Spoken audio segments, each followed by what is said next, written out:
Hey y'all, this is Skylar with Dancy Ridge Farm, and today we're going to be rendering lard. So this lard is from our last round of pigs. We raised pork, non-GMO, soy-free pork that we rotationally graze. We're very proud of it, and we have a harvest coming in the next week and a half. So in a week and a half, we're going to be harvesting 11 pigs. So that means we need to make some freezer space. So all of this lard from our last processing is going to be rendered. We use lard for a lot of different things. First of all, we use it for our candles.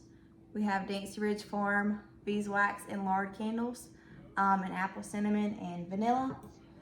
And some people would say, why would you make a candle out of lard? Well, because we're pig farmers, we have an excess of lard.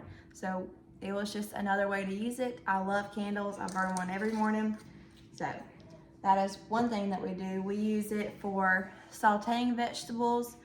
You can use it for any baking, any way that you're using butter, you can pretty much use lard in that place. So there's really two types of lard. There is back fat and there's leaf lard. Leaf lard is on the inside of the body cavity around the kidneys. It kind of has a ropey texture. And you'd use this for more of your baking, so in pie crust and cakes and that kind of thing, just because it generally has a less porky flavor, a less strong pig flavor. So that is more of a pure white lard that people use in baking. Now back fat is comes in like these smooth chunks that they cut off. It is just really good for cooking in general. And if you do it right and you don't cook it too long, it really doesn't have that much of a porky flavor to me. And I will use this for my candle making as well.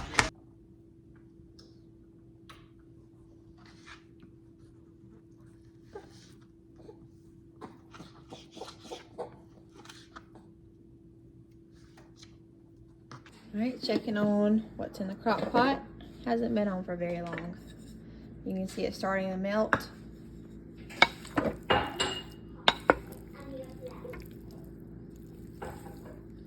Gonna give it a quick little stir.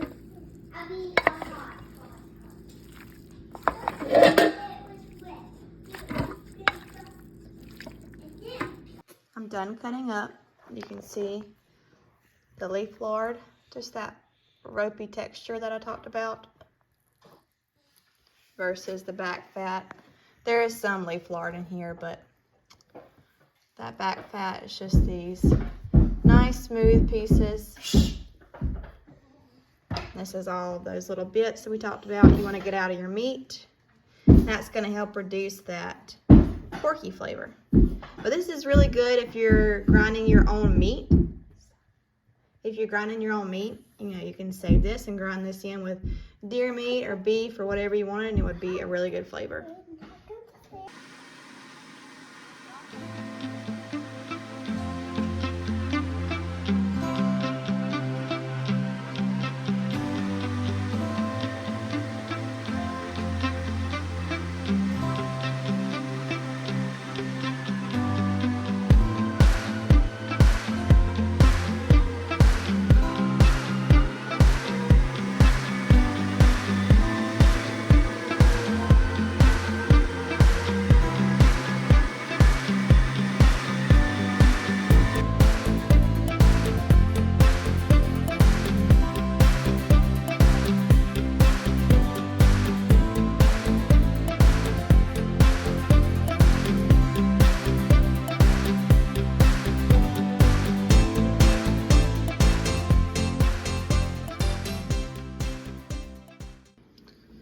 Checking on the bits that I cut up in small pieces, small chunks.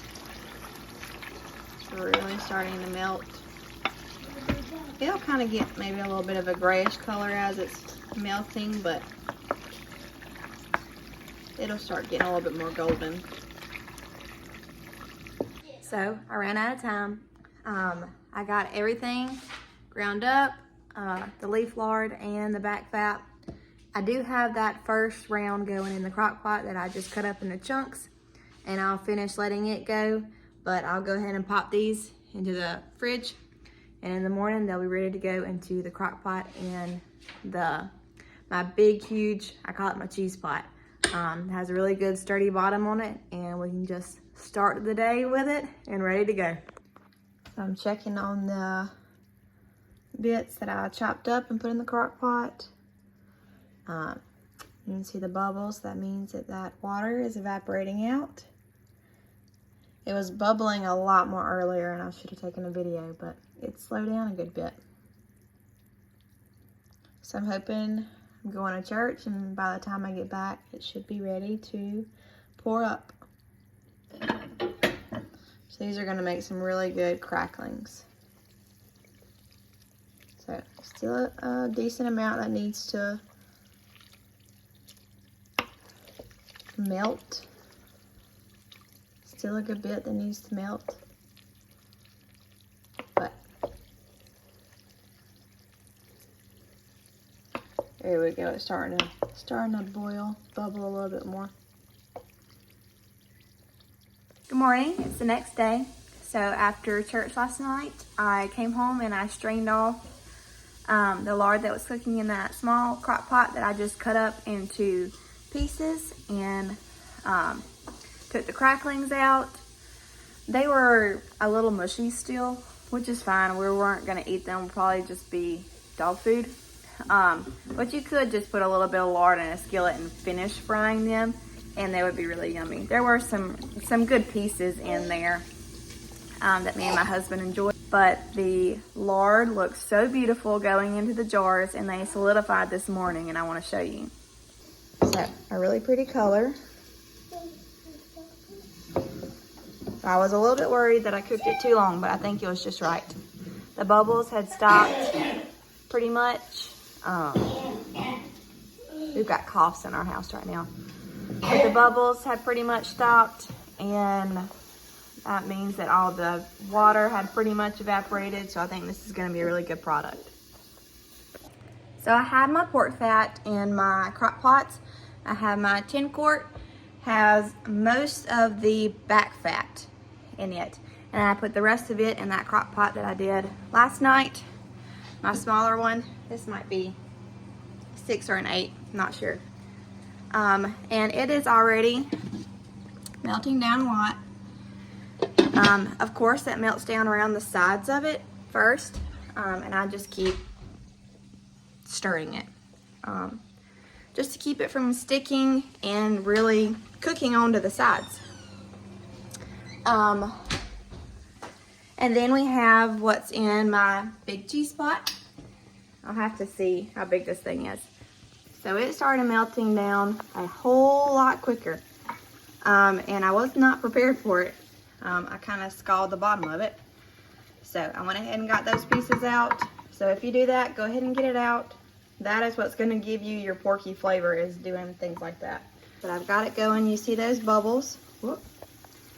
That means that the water is evaporating out. There's going to be a lot of bubbles at first, and then the more it cooks, the less and lesser it is. But it is going. I think I'm going to have to move it to another burner that's not so big, just to cook it a little slower.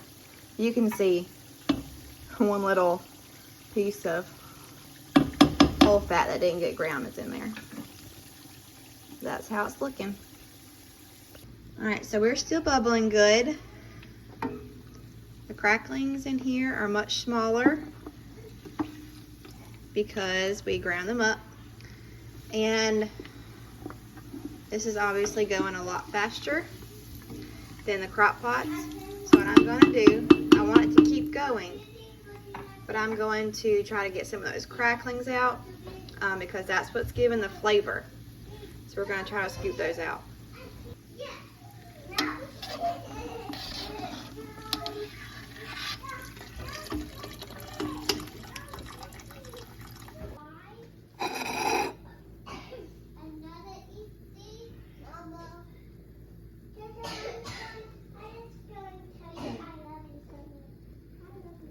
Alright, see how the lard isn't making those big bubbles anymore? And it's a nice, beautiful golden color. It's not too brown. I've got the cracklings out. I'm gonna call this done. So most of that water has evaporated out. This is way quicker. So this is done, and the crock pots are still just melting down. The difference is that I've had to be over this pot, stirring it, babysitting it, making sure it's not scorching on the bottom again. I got busy making breakfast this morning and did that. And so that's just the downfall. I've put the ones in the crock pot. I'm not worried about them. Every now and then I scrape the sides to make sure that what's on the sides doesn't burn and cling to it. And that's it. I'm just walking away. So I really like how fast it was in this pot, but also I'm a very busy person that I would think I would still rather the crock pot over the stovetop, just according on what I have planned for the day. So I have overcooked lard before, and the only thing that's wrong with it is that it ends up with more of that porky flavor. And if that happens, do you have to throw it out? No, I absolutely still use it. I'll use it for sauteing vegetables. It's really just using it for anything that you don't mind that taste in. So a lot of times if I'm frying meat or veggies or roasting things, I'll put that on there because it is a nice add-in for flavor, but it's just according to what you're cooking, so you can kind of use to your own liking.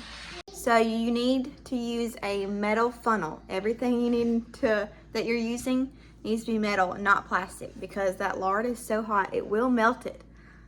So using that metal funnel with the metal screens, that is it's going to help catch all of that sediment that's in the bottom part of that, the cracklings that I didn't quite get. And you can lard, you can pressure can it, but I don't usually. It gets hot enough that top will seal on its own. The really only benefit to pressure canning it is that it stays sealed for longer. And for the most part, we are using it pretty regularly, and half of this will be used for candle making, or I'll put it in the fridge. So I'm not really worried about how long that it stays sealed. So for storing your lard, you can put it in the fridge for a couple months. You can put it in the freezer for up to 2 years. And it probably would stay good for longer than that. I usually just put it in my pantry where it's nice and cool. If it starts getting hot, I would check on it. And a lot of times I'll just also end up putting it in the fridge if I'm using it, and it can stay on your counter for up to a week at least. But after that, I would start putting it in the fridge with you opening it over and over again and using it for cooking. And that just depends on, like, if you're using a quart jar, maybe you would put it in the fridge. If you're using a pint jar, you might be going through it a little bit quicker, so you wouldn't need to do that.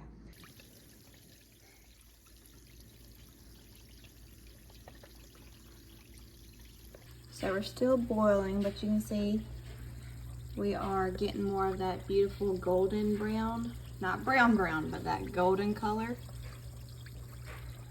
It's starting to look really good. All right, I took the cracklings out. You can see that it is not boiling as fiercely as it was. It's got a nice golden brown color to it, and we're gonna strain it off. All right, we got all of it done. We ended up with a lot of lard.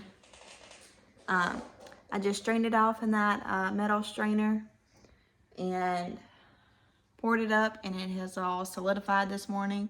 Some of them sealed, some of them didn't. You can pressure can it, like I said, to actually seal them more reliably. But I'll just be putting these for candle making and in the fridge for cooking. But I want to show you the difference in the color.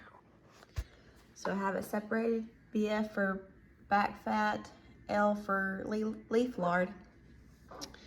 And it has a little bit, it's white, it's solidified, but it does have a little bit of a beige tint.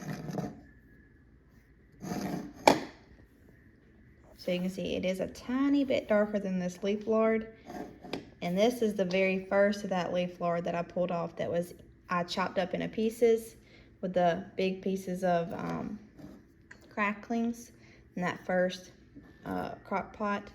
And I pulled it off a little bit sooner so you can see it's wider than what I pulled off later. And you can even see the difference. It was a little bit left in one jar and I just poured over the top of it. So that's from that first rendering. This is from the stovetop.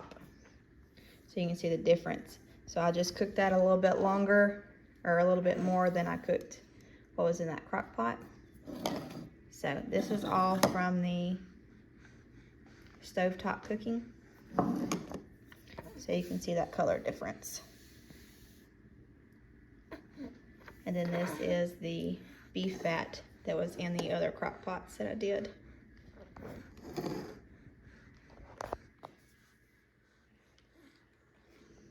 But they'll all be good for cooking, candle making, whatever else I want to do with them.